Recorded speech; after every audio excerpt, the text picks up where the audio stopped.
You're so busy, looking at the emails, answering the phones, doing the day-to-day things that people forget. Like, you have to work on the business, not always in the business. Your relationship with money matters. I'm Michelle Perkins, and this is the Money and You podcast, where I will be breaking down your relationship with money, offering tough love money tips, and a money dating plan that will focus on lifting the barriers to success to help pave the way for better money practices and increased wealth. It's time to take control to live a limit-free life. It starts today.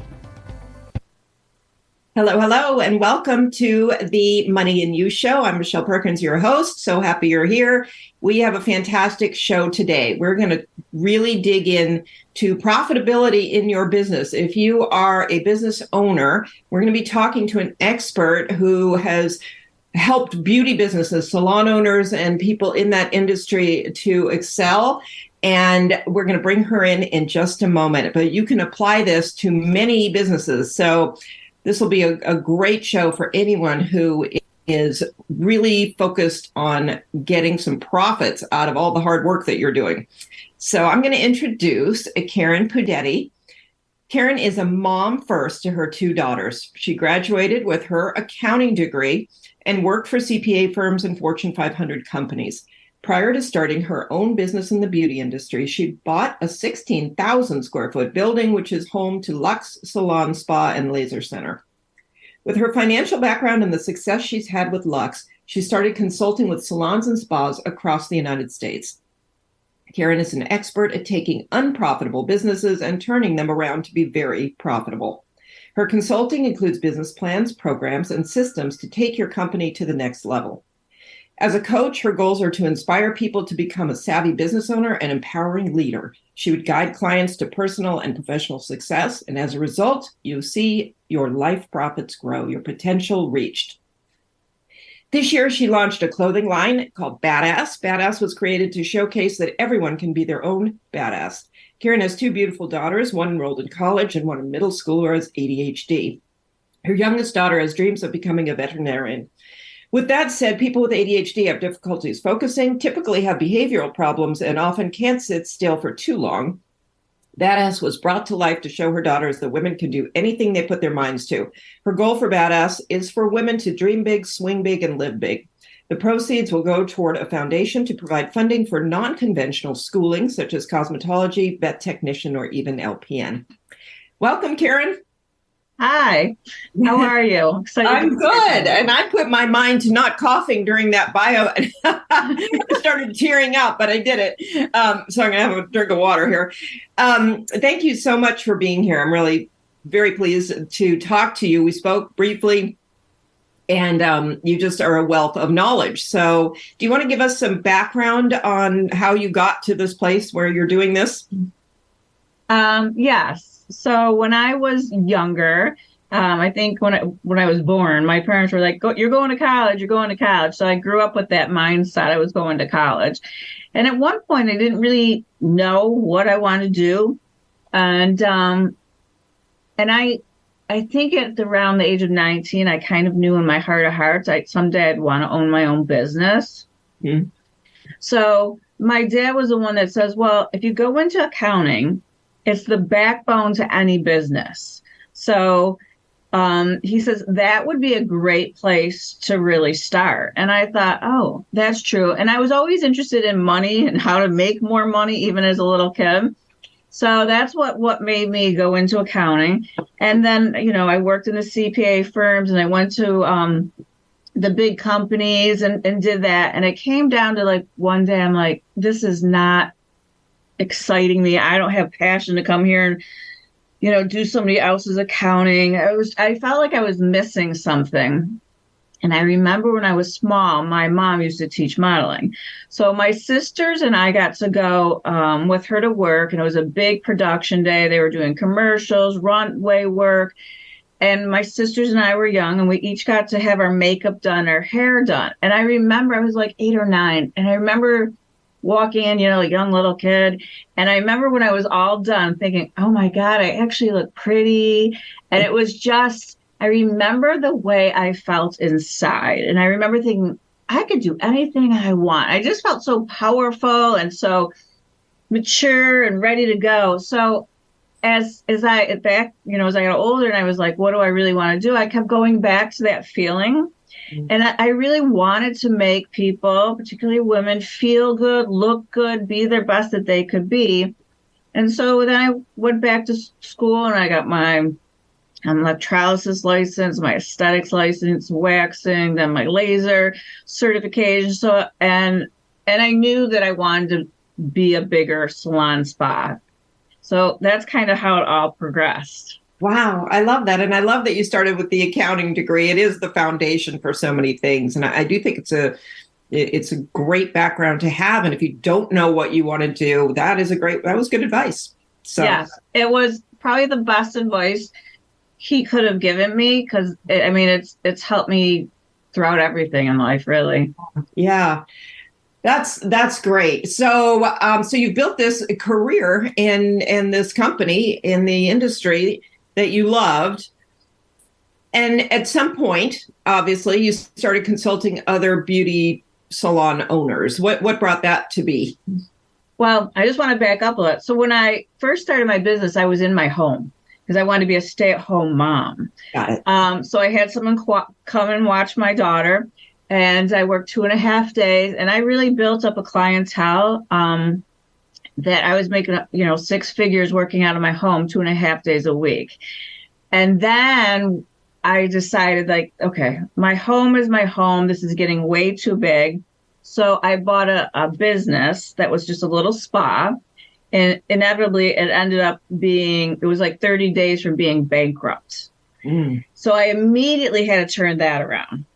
And then we did. And then I put on a salon and then a laser center. So I felt like I had done a lot of different things. And one of my personal long-term goals was always to buy a building. I wanted to be able to have a building and have the asset and not always just throwing money out the door for rent. So then about 12 years ago, my husband and I bought the building together. And we bought a 16,000 square foot building, and 9,000 of it is my salon, spa, and laser center. And we rent out the other for, rentable space. So that was a great idea. And it seemed like everything was running really well and I just felt like I wanted to do more. And I always liked the consulting part. I figured I've done enough things, good, some great decisions, some terrible decisions. And I really wanted to help other people. And so then I got involved in with Empowering You and became a consultant. And I loved going into a business and, just kind of diving and finding about who they are, what they're all about, where their starting point is. And each business, of course, is extremely different. There were some businesses I'd say, any idea of your expenses? And they say, oh, yeah, here. And they give me a shoebox. I'm like, what's the shoebox for? And they go, those are all my expenses. I'm like, oh, dear. To some people kind of having it written down, to some people actually having it on like a QuickBooks. But each business was different, a different challenge. And I just love working with them when they got to a point like, first of all, they're profitable because in the beauty industry, 1.7% of all salons and spas hit the $1 million mark, only 1.7. 20% of the salons and spas closed within the first couple of years. And we are behind restaurants as a second business to always close. And then when the pandemic hit, it really crushed our business. 33% of all salons and spas closed because they never have the financial structure to really move forward and run a proper business. Mm-hmm. So when I went in and was helping people and putting procedures in place, and that you could see them like all of a sudden now if they weren't making any money, they're making money or they're making more money, and you could see them they're changing their life to be able to do more, see more, and just be more. And I love that, like the people I was helping, you could just see a huge difference, and they were just loving life a lot more. Mm. Yeah, it's such a struggle when you're working hard, you're doing what you love, you're talented at it, and you're not making money or you're losing money, and having to spend so much time worrying about whether the business is going to make it, from month to month. So that's a terrible place to be. So I think what you do is amazing. And we talked about this, it's not just beauty shop owners, it's anybody who's trained in an expertise who doesn't get any business training, which is most people. I mean, Absolutely. beauty salon owners. I mean, it's everybody, lawyers, you name it. There is this business, this entrepreneurial part of it that is kind of overlooked, but it's what is going to make or break you, really. Yeah, you hit the nail on the head. Absolutely. And that's the biggest problem is they have their expertise. They're phenomenal at it. But then you say, okay, now let's, run it like a business. And then all of a sudden, that's where all the problems arise. Mm-hmm.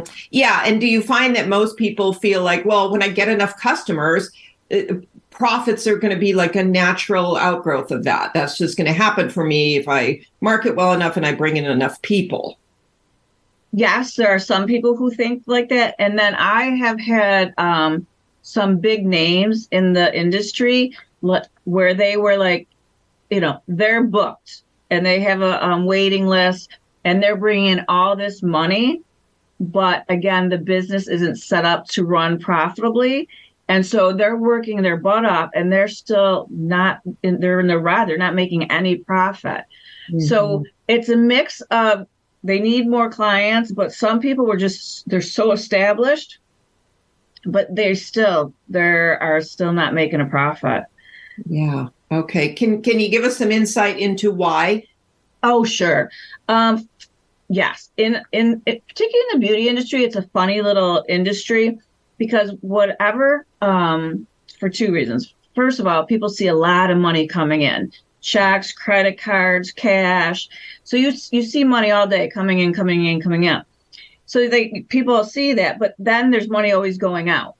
And a lot of people don't account for all the money coming in and they don't account for all the money going out. So there's a huge discrepancy. They always say, oh, they're making money. They're making money. That's the first thing. The second thing is in our industry that whatever comes in, 50% of whatever money comes in is usually going towards somebody's commission, salary, and stuff like that. So it's right off the top, you're losing 53%.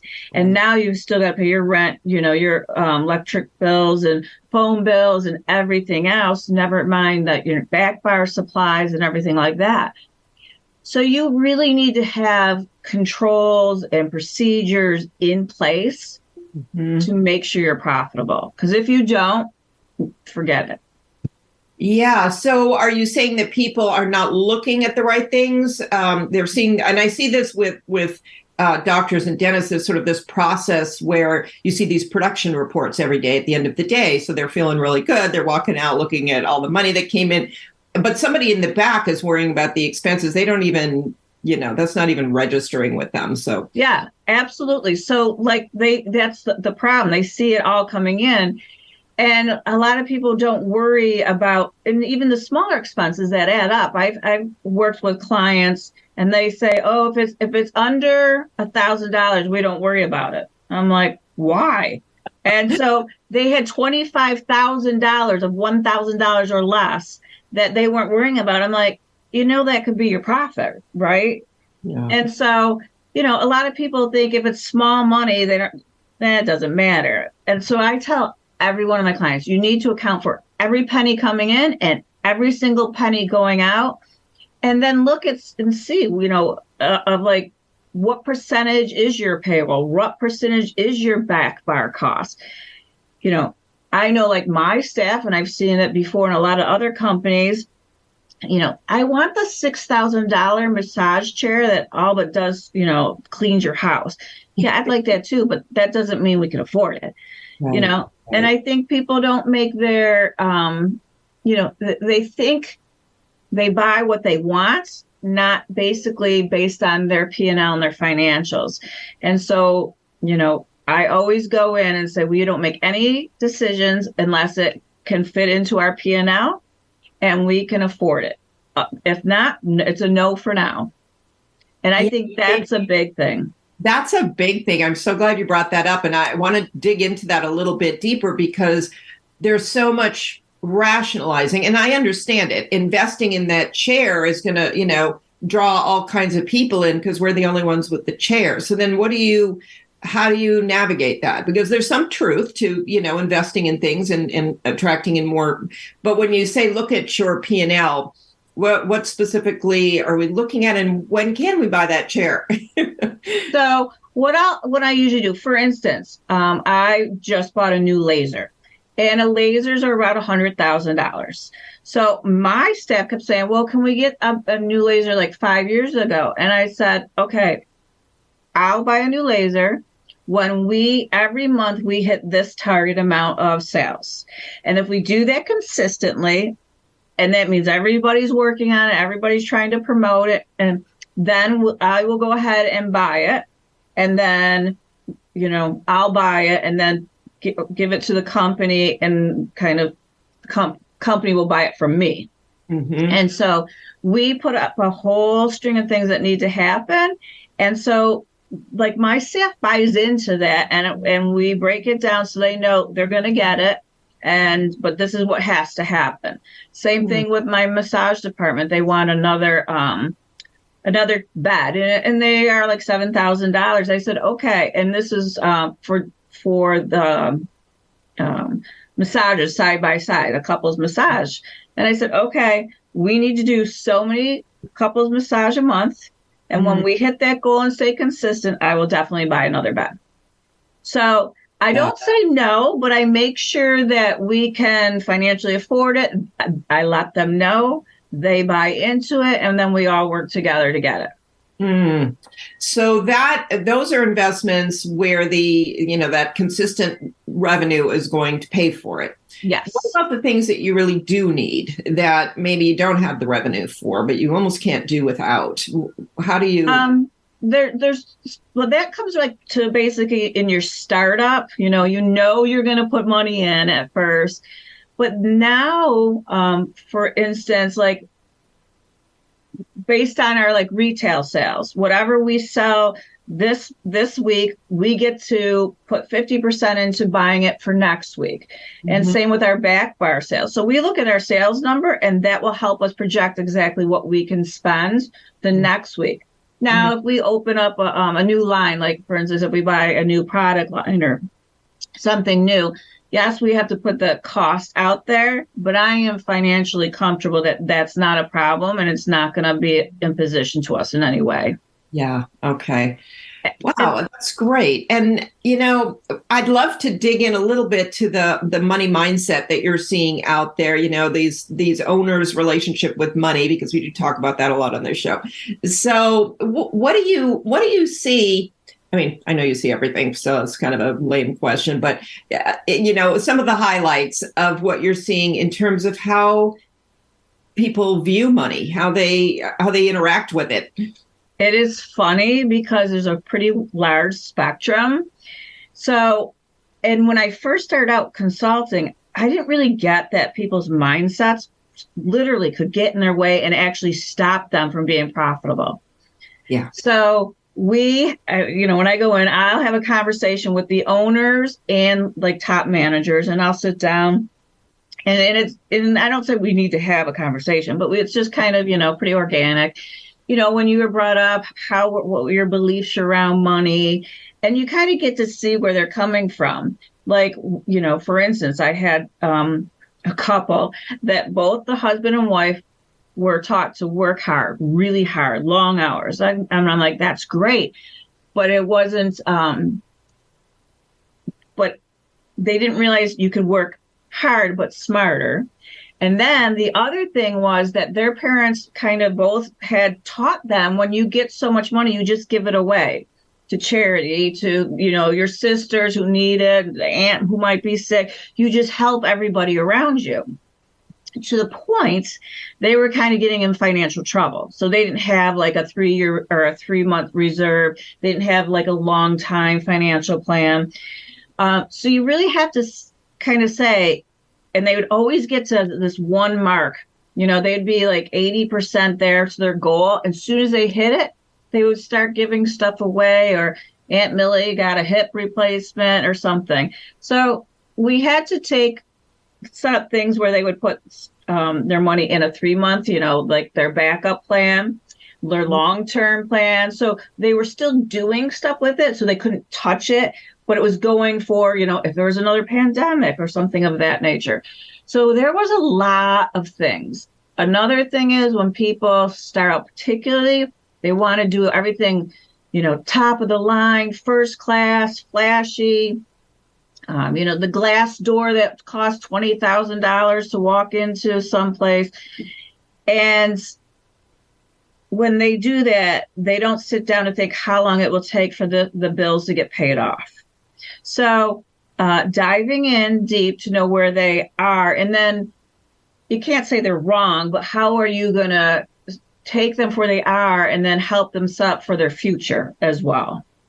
So that was one of them, was people would give money away. The other one that you'd see a lot is the owner would have 1 or 2 people that would kind of need rent money because they used up all their money, or their electric was going to be shut off, yet they're getting like a tattoo and going to concerts or whatever they were doing. So, setting boundaries. So a lot of times we'll go in and we'll ask, and you kind of determine what each trigger or what each person has, and then how are we going to cope with that, and how we're going to deal with that to set them up for financial freedom. Yeah. And how much of a transformation do you find this is for them? Does it take them a while to kind of accept this and implement some new things? I mean, it's not just you say it and they're like, oh, sure, I'll do that, because it's a deep rooted. It is very deep rooted. And some people, when you go in, you start the conversation, they already know like where they struggle. And so when they know that's where they struggle, they're more open to talk about it and to come up with a plan. And the plan has to go slow. You can't say, okay, you can't give anybody another $1 because, that's not going to happen. But the people that had no idea that they were self-sabotaging themselves, those are the people that you generally would have to, in the times it's a big struggle for them, a huge struggle. And sometimes they have to set boundaries up with, whether it be their family or the employees or somebody, like, you can't come to me anymore and ask. You just can't do that. Yeah, so, those conversations are very difficult. Yeah, but once they start taking tiny steps and they see that they're being successful, that's what you need. You need to get them on a small enough path, whatever that may be, to get them to show that they're being successful and they're doing a great job. And then they're more willing to say, oh, yeah, this is really working. Yeah, and that's such a great point, too. And as you're saying it, I'm like, we haven't talked enough about this on the show. The fact that the shift in this money relationship, the tiny steps, the little 1%, a week or whatever, that makes all the difference. And I think that is a big stumbling block when people try to do it too much too quickly. And, that goes for almost anything. But it's certainly, for something as deep rooted as these money beliefs, it's definitely the way to go. It's just a tiny bits at a time. Yeah, you're absolutely 100% correct on that. The little steps, if you try to push somebody and they're not ready, it's not going to ever work.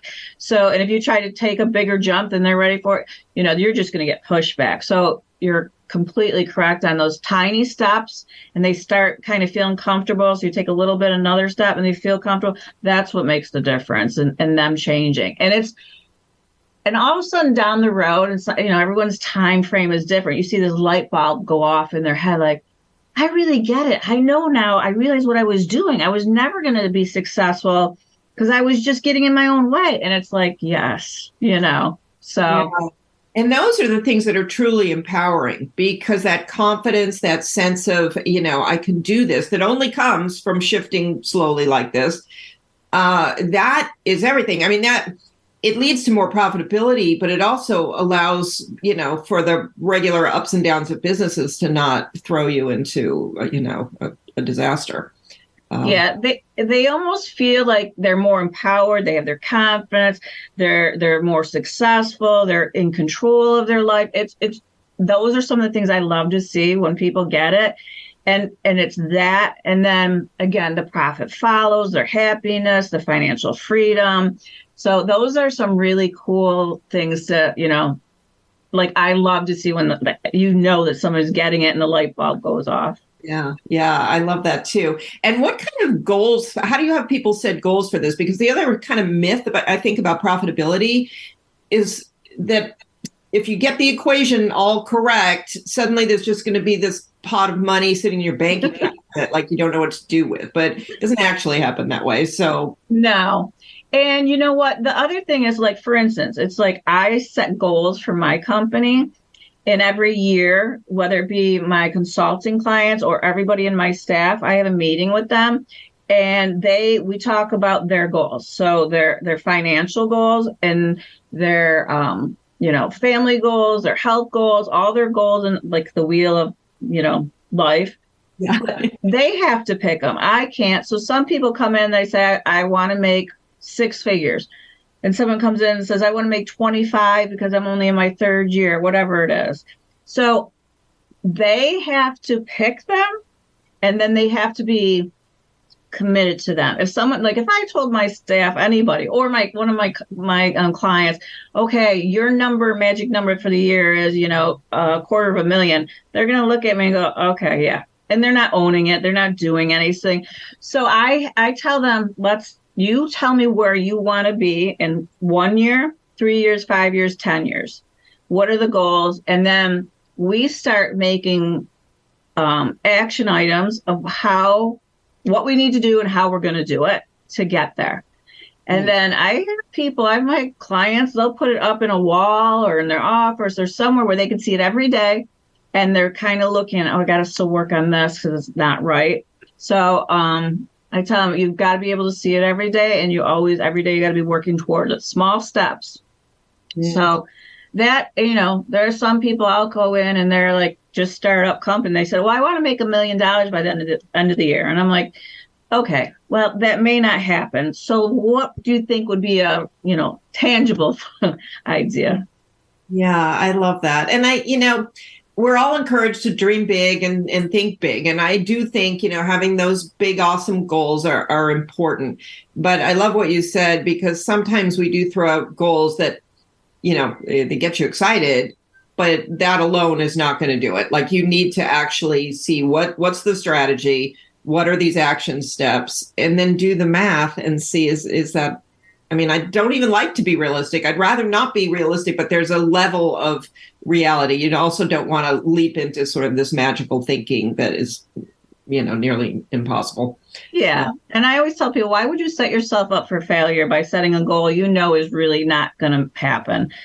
Set goals where you think that you definitely feel you could get there, and let's get a plan and make it happen. Yeah. Yeah. If you have the methods and everything set up so that is a possibility, then that's great. But if you don't even offer the services at the price points that would ever get you there, then that's what you want to. Yeah.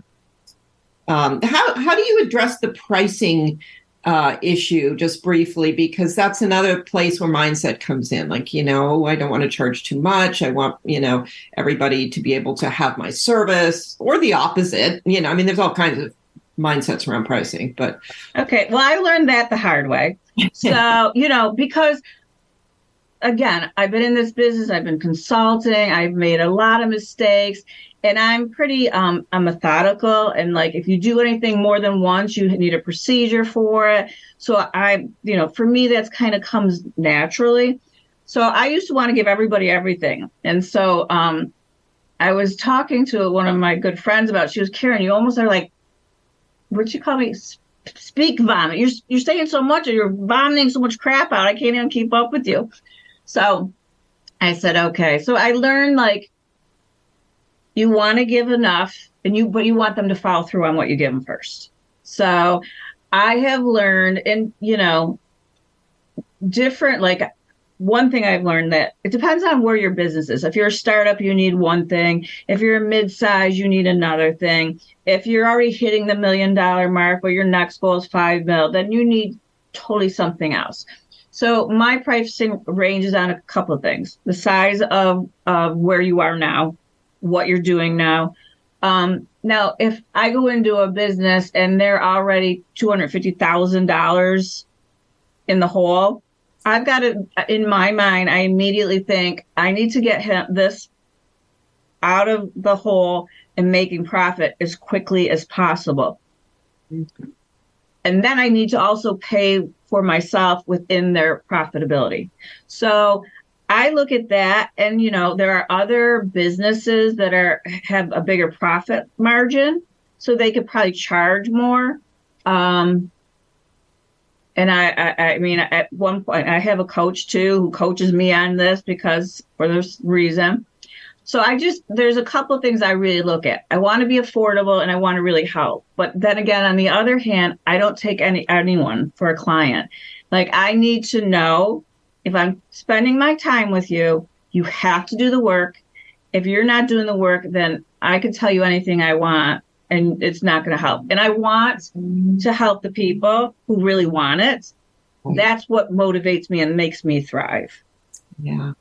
I love that. I think that's such great advice. And I agree with you. You can give the best advice and you can hold somebody's hand, but if they're not, there is work to do on their end. And if it's definitely a combined effort, and most of it falls on them. I mean, so yeah, very, very good. And it is good just to look at how you think about pricing, because I do think people, they're doing this to make people feel good and be happy. And just like you felt when you were a little girl, and, you want to do that for other people. And, but if you sacrifice your own profitability or paying yourself or whatever that is, then you can only go so far with that.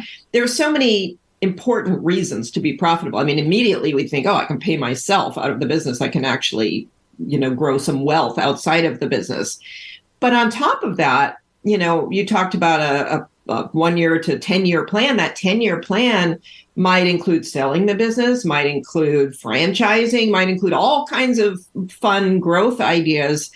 And you would have to prove profitability to do any of it. Yes.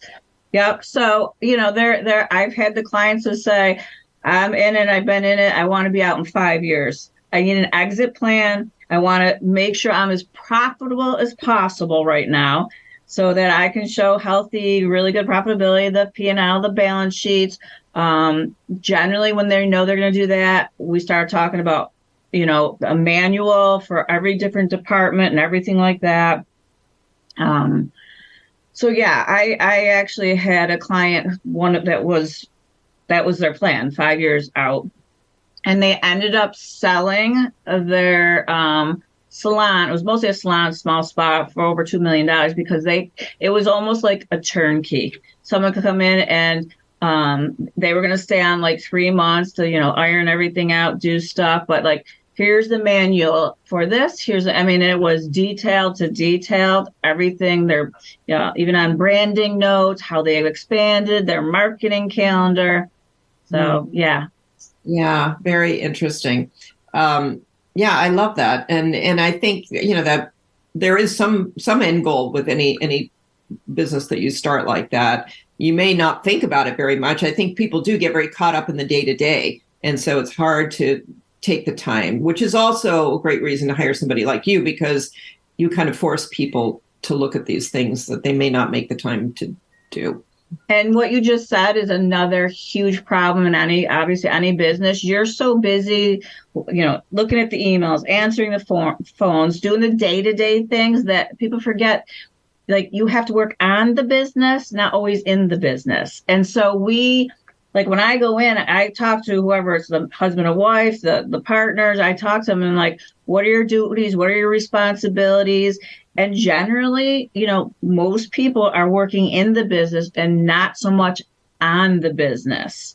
So it's like, okay, do you need a bookkeeper? Do you need an accountant? Do you need somebody who can actually run a business with a proven track to help you move forward. So you have what my coach would call a team-led business, really, where the team can handle everything except maybe the strategic, visioning and implementation ideas and things that you're doing, which is when it really, I think, feels amazing. Not that you don't still love doing some of, the actual technical things, but it is, that's a real milestone for success. Yeah. Yeah, it was a little weird at first because I'm thinking, well, I'll get everything done in 2 or 3 days. And then I realized, like, there's a lot more to be doing here. Yeah. Yeah. And people can't see that when they're in the weeds. It's like, well, what would I do if I wasn't, doing my salon things? But there's a lot to do, as you said, and that grows too. Once you start working on the business, you realize all the ways that you can work on the business. But initially, if you haven't been doing that, that's a bit of a mystery as well. So again, the reason for a coach. Wow. Okay. I love this conversation. This has been so interesting and I think really helpful. I think it, as much as the word profitability and words like scaling get thrown around, they're just words to people. I don't think, people actually know how specifically what they mean or how to tackle those particular things. So I think this is really good, and I think the gold really is in the details and in the specifics about it. So thank you for sharing so many of those. That was a success story you shared. My next question was to share a success story. Any others that you want to just throw out there? Yeah. I mean, here's one. I had a client who was in California, and she kept talking about opening another location, and I'm like, your first location still has a long ways to go. And I said, and she knew that in her heart of hearts. And so she said, yeah, but I think I'd like another one in this, Orange County. And, it's a great place to be. There's a lot of Hollywood stars there. And I'm like, yeah, I understand that. And so finally I said, okay, can we just put it on the back burner so we can get your, this place running at 100%, have a cancellation list, so you're always booked. Okay. I went away for 2 weeks. I came back, and I go, Lisa, what's new? She goes, please don't kill me. I'm like, oh my God, I know what you did. And she goes, I just wanted it so bad. I'm like, okay. I go, now you're really going to have to work double time. So she had a very, because I showed, long story short, she was taking people from one place and bringing them over to the other place. I said, so now you just have twice as many expenses with the same amount of people. And so we ended up having to come up with, she ended up having an academy where she was teaching that, and that way she could train out of both locations. But we had to come up with stuff fairly quickly, because I showed her the projections. I said, Lisa, your projections in 5 months, you'll be out of money for both places. And she's like, I didn't know it'd be that quick. And I'm like, yes. Yeah. So thankfully she then listened, and we got it to where she needed it to be for both places. But she said, I didn't think it would be that hard. I thought I'd just hire a few more people and I would have been good. And I said, no, it's never that easy. Yeah, but that's a great story. Yeah, it's a lot to learn in there, and good for her for making it, but good for you for helping guide her to that place. I love that you put the projection out there, so you see exactly how much time you have. A lot of times, we're not estimating that very well. So yeah, that's the one good thing. If you're not an accountant or anything, you should definitely get one, or someone to be a bookkeeper so you can give it to an accountant. There's even a cheaper way of doing it. But and then you can make really good financial decisions, and and when you kind of talk to people like, okay, at the rate you're going, you're going to have to close doors, or you're going to be in the red, and there's no turning back. They start really panicking when you kind of give it to them, so they know now's the time I have to make some real hard decisions and do stuff. Yeah, that's great. And even with a more positive view, I mean, you show them when they'll finally be able to take a salary out. Maybe they're not going to go under, but some of these goals that they have won't be met for, maybe they think in a couple of months they'll be pulling a salary, and really it's like 2 years. So, it's good. Yep. Yeah. I love this. Okay. I want to give you a minute to talk about your next venture, your clothing line, which we didn't get to, but, and what prompted that? Well, before that, I want to back up to my book, Rags to Riches, because what I did is I wrote the book so that I could give as much information in the book. And there's also about 12 huge people who were humble beginnings and have made it huge. Like they're all celebrity. They have stars and celebrities who are their clientele, like Madonna and Oprah, and the list goes on. And they were really phenomenal and shared their beginnings, their struggles.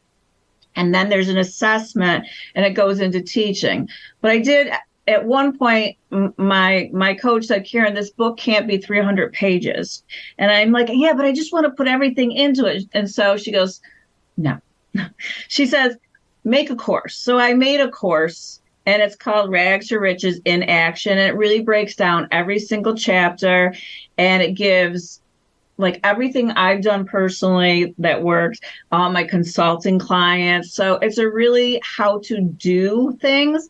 And it's a type of course that once you get through it once and you bring your business to the next level, wherever you are, you can go through it again, because then it keeps adding on layers to bring your profitability even higher.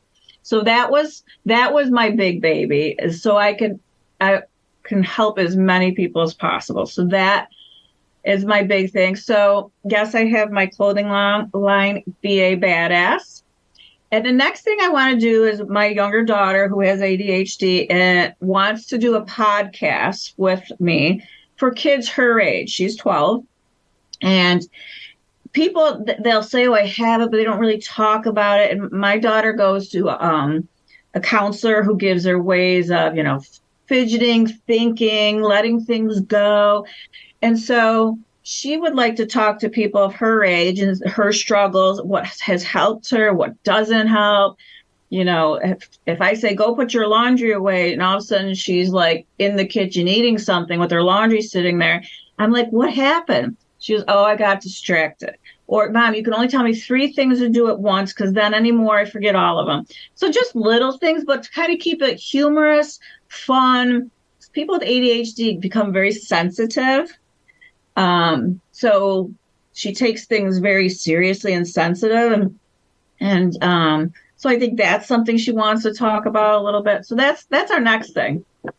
I love that on so many levels. I don't have time to get into too many of them. I could see my daughter getting so much out of that, because at that age, that gives you can learn some things before you get into middle school and high school and all the drama there. So I think that is amazing. How wonderful that she wants to do that. Yeah.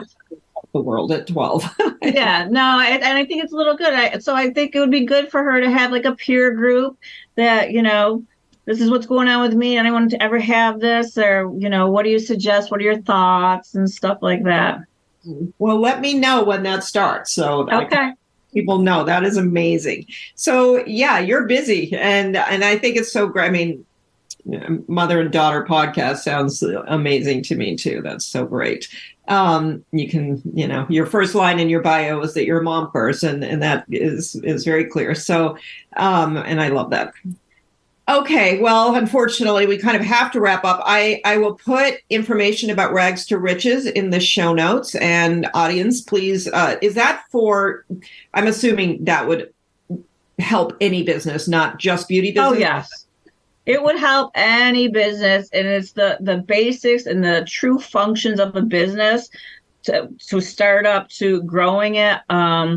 So I have other people who I've consulted for who aren't in the beauty industry at all and stuff like that. And I've given the book to them to read and stuff. So yeah, it's for any business. It covers all of the basic functions that a business needs to grow.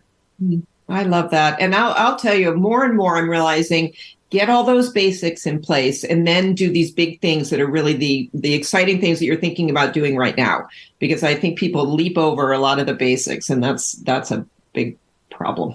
Yes. Yeah.